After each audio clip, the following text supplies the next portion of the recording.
Halo saudara dimanapun Anda berada, Anda sedang menyaksikan Live Viral News bersama saya Sandi Yuwanita. Militer Israel diklaim menggunakan bom seberat 2.000 pon atau setara dengan 907 kilogram untuk menghancurkan Gaza Selatan sejak agresi militer pada Oktober 2023 lalu. Penggunaan bom berat tersebut berulang kali dilakukan Israel di jalur Gaza yang berpenduduk padat. Atas kejadian tersebut, lebih dari 200 orang warga Palestina dilaporkan meninggal dunia.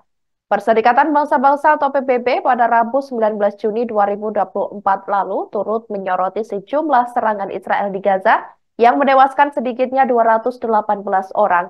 Adapun ratusan orang yang meninggal tersebut dalam 6 serangan bombastis tentara IDF di jalur Gaza.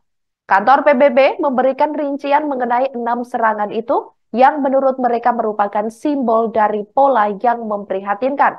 Aksi tersebut melibatkan dugaan penggunaan bom seberat 907 kilogram pada bangunan tempat tinggal, sekolah, kamp pengungsi, hingga pasar. Kantor Hak Asasi Manusia yang dikenal dengan akronim OHCHR mengatakan pihaknya juga telah memverifikasi 218 kematian dalam serangan tersebut, yakni yang dilakukan pada bulan-bulan awal agresi Israel 7 Oktober 2023 lalu di Gaza. Namun jumlah korban bisa saja lebih banyak. Laporan tersebut juga menyimpulkan bahwa serangkaian serangan Israel ini menunjukkan bahwa militer Israel telah berulang kali melanggar prinsip-prinsip dasar hukum perang.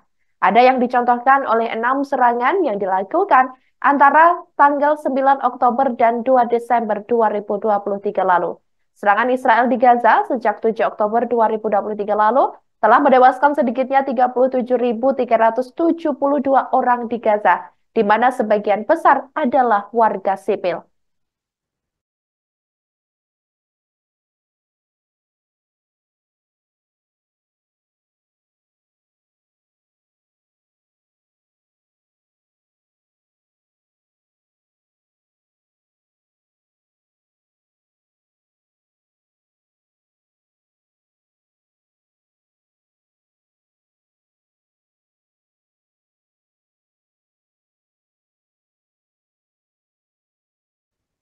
Sebelas warga Palestina tewas setelah mereka menjadi sasaran rudal dari drone Israel di kota Gaza pada Rabu 19 Juni 2024 lalu waktu setempat.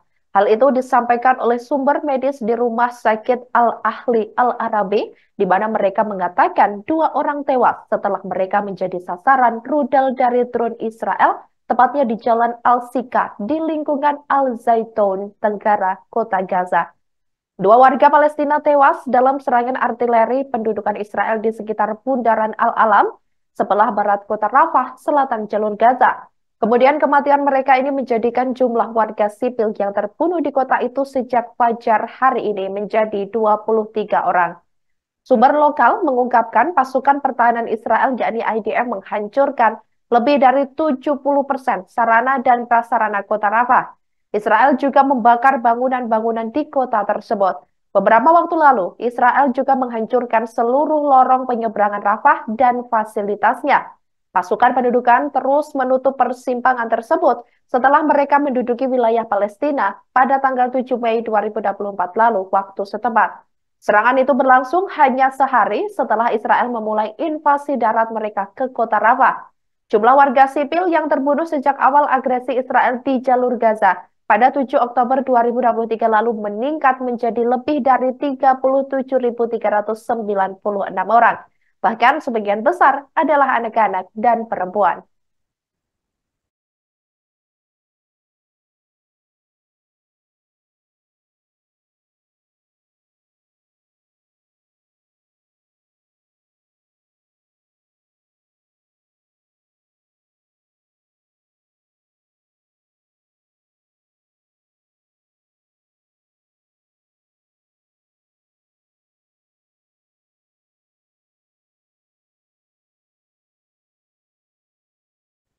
Juru bicara Tentara Pendudukan Israel, yakni IDF, Daniel Hagari, mengkritik pemerintah Israel tentang ambisi mereka untuk menghancurkan gerakan perlawanan Palestina, yakni Hamas.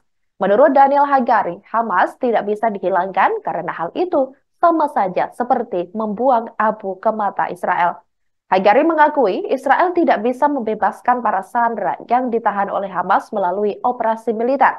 Israel mengklaim 274 warga Palestina tewas selama operasi militer di Nuseirat.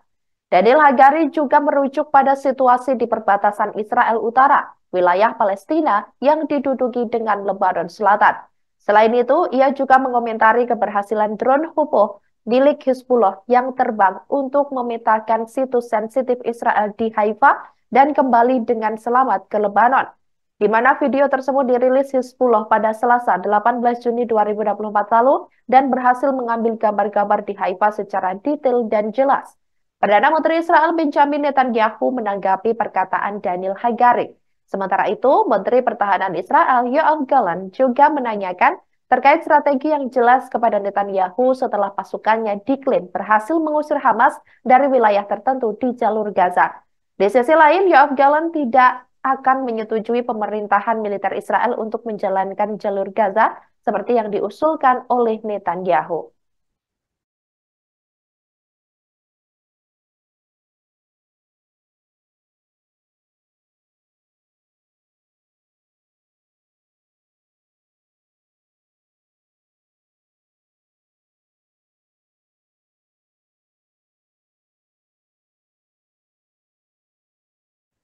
Demikianlah Viral News kali ini, saudara. Jangan lupa download aplikasi Tribun X untuk informasi lebih lengkap di www.tribunx.com. Tetap bersama kami dan selamat menyaksikan program selanjutnya. Terima kasih dan sampai jumpa. Download Tribun X sekarang, menghadirkan lokal menjadi Indonesia.